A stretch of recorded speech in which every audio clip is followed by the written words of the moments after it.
بسم اللہ الرحمن الرحیم۔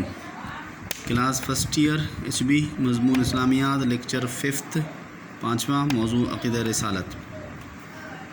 عقیدہ رسالت کے حوالے سے پہلے ہم نے بات کی تھی بنیادی عقائد کے اندر عقیدہ توحید کے حوالے سے، ایمان باللہ کے حوالے سے، اور اس کے بعد جو بنیادی عقائد میں دوسرا عقیدہ ہے وہ عقیدہ رسالت کا ہے۔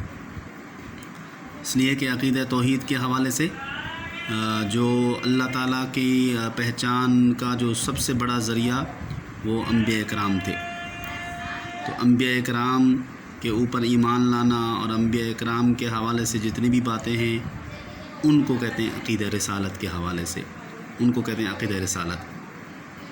تو سب سے پہلی چیز کیا ہے؟ عقیدہ رسالت کا مطلب ہے کہ عقیدہ رسالت سے مراد کیا ہے، عقیدہ رسالت کا مطلب کیا ہے۔ تو عقیدہ رسالت کا مطلب یہ ہے کہ جتنے بھی اس دنیا کے اندر انبیاء اکرام آئے، رسول آئے، اللہ کی وساطت سے، اللہ کی وحی کے ذریعے سے، ان تمام انبیاء اکرام پر ایمان لانا اور یہ یقین رکھنا کہ وہ تمام انبیاء اکرام وہ اللہ کے سچے پیغمبر تھے اور اللہ کی طرف سے اللہ کا پیغام لے کر آئے دنیا تک پہنچانے کے لیے، دنیا کے لوگوں تک پہنچانے کے لیے، اور دنیا کے لوگوں کو صحیح راستہ دکھانے کے لیے اور اللہ کا پیغام پہنچانے کے لیے۔ اس کو کہتے ہیں عقیدہ رسالت۔ یہ ہے عقیدہ رسالت کا مطلب۔ یعنی عقیدہ رسالت سے مراد کیا ہے؟ عقیدہ رسالت سے مراد یہی ہے کہ جتنے بھی انبیاء اکرام آئے ان سب انبیاء اکرام کو اللہ تعالیٰ نے بھیجا اور حق کا پیغام دے کر بھیجا اور انسانیت کی رہنمائی کے لیے بھیجا، انسانیت تک اپنا پیغام پہنچانے کے لیے بھیجا۔ اسی کو کہ ان تمام انبیاء اکرام پر ایمان لانا، یقین رکھنا کہ وہ واقعی اللہ کی طرف سے بھیجے ہوئے پیغمبر تھے اور ان کو اللہ نے ہی انسان کی رہنمائی کے لیے بھیجا۔ تو سب انبیاء اکرام حق پر تھے، سچ پر تھے، یہی اسی پر ایمان لانا، اسی پر یقین رکھنا، اسی کو کہتے ہیں عقیدہ رسالت۔ رسالت کے لفظی معنی اور اس کی لفظی مطلب کیا ہے؟ رسالت کا مطلب ہے پیغام، اس کو پیغام کو کہتے ہیں، یعنی اللہ کے پیغام کو، لفظی معنی پیغام کو، اور اصطلاحی معنی ہے اللہ کا پیغام۔ رسالت کا حقیقی مطلب یہی ہے۔ اسی طرح سے رسالت کے حوالے سے رسول کا لفظ عام ہوتا ہے، جو استعمال ہوتا ہے، رسول کہتے ہیں پیغام پہنچانے والے کو، یعنی پیغام پہنچانے والا، پیغام دینے والا، جتنے بھی پیغام دینے والے آئے تو ان کو عام طور پہ رسول کہا جاتا ہے۔ پھر اس کے لیے دوسرا لفظ بھی استعمال ہوتا ہے نبی کا۔ نبی کی معنی بھی خبر دینے والا، خبر پہنچانے والا۔ تو یہ دونوں الفاظ ایک دوسرے کے لیے استعمال ہوتے ہیں اور بولے جاتے ہیں، رسول بھی اور نبی بھی، دونوں الفاظ ایک دوسرے کے لیے استعمال ہوتے ہیں، مگر تھوڑا سا فرق اس میں مفسرین کرتے ہیں اور علماء کرتے ہیں، اور جس کے اندر کہا جاتا ہے کہ رسول کا لفظ تو خاص ہے اور نبی کا لفظ جو ہے، رسول کا لفظ عام ہے اور نبی کا لفظ خاص ہے۔ کہ رسول کا لفظ جو ہے، رسول جو ہے وہ کہتے ہیں کہ جو جن لوگوں کو اللہ تعالیٰ نے اپنی وحی کے ذریعے سے، یعنی ان سے بات کی ہو، کلام کیا ہو، وحی بھیجی ہو اور ساتھ میں ان کے اوپر شریعت بھی نازل کی ہو، تو ایسے لوگوں کو رسول کہا جاتا ہے۔ رسول ان لوگوں کو کہا جاتا ہے کہ جن کو اللہ تعالیٰ نے ان سے ہم کلام بھی کیا ہو، یعنی ہم کلام ہوئے ہوں، کلام کیا ہو، اور ساتھ میں ان پر اپنی شریعت بھی نازل کی ہو، اس کو کہتے ہیں رسول۔ اور نبی وہ ہے جو صرف کلام اللہ تعالیٰ نے کیا ہو، وہی بھیجی ہو انسانوں تک پیغام پہنچانے کے لیے، مگر شریعت نازل نہ کی ہو۔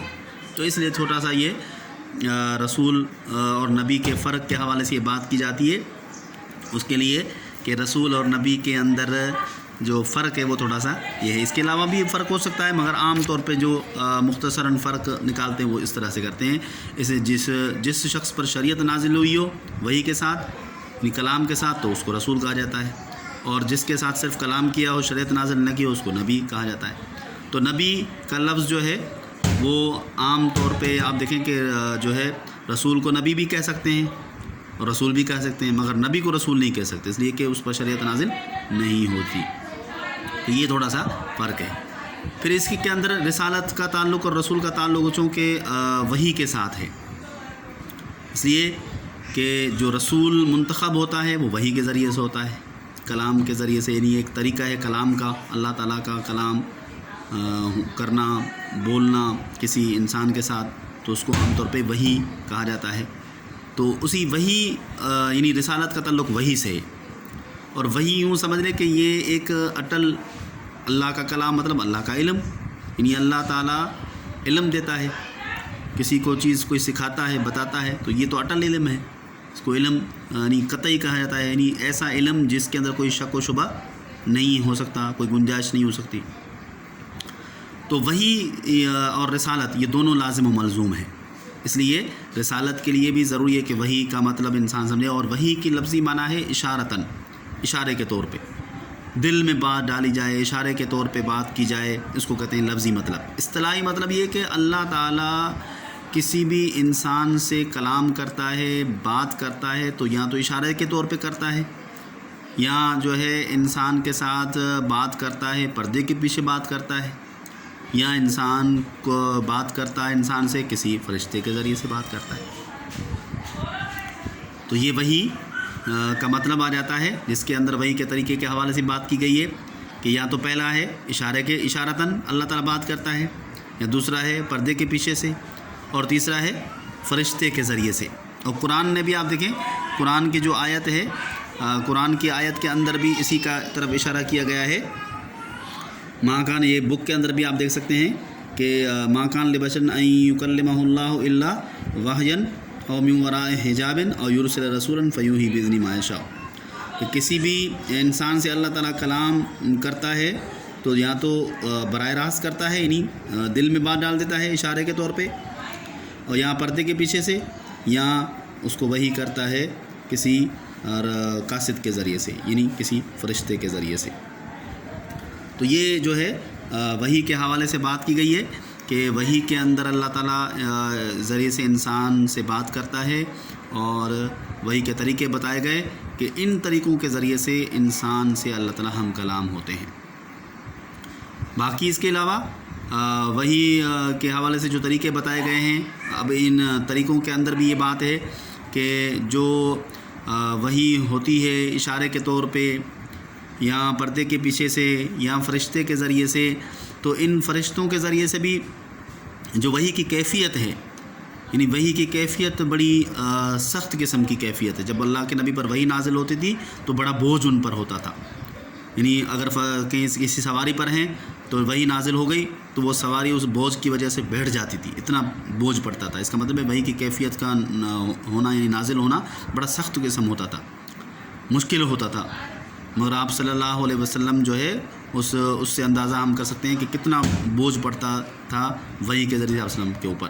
اور بعض اوقات تو صحابہ بھی کہتے ہیں کہ ایک موقع پر تو صحابہ کہتے ہیں کہ ہم بیٹھے تھے اور اسی دوران جو ہے مجلس کے اندر وحی کا نزول ہونا شروع ہو گیا. تو ایک صحابی کہتے ہیں کہ میری کمر پر جو ہے، میری ران پر آپ وسلم کی ران جو ہے تھی.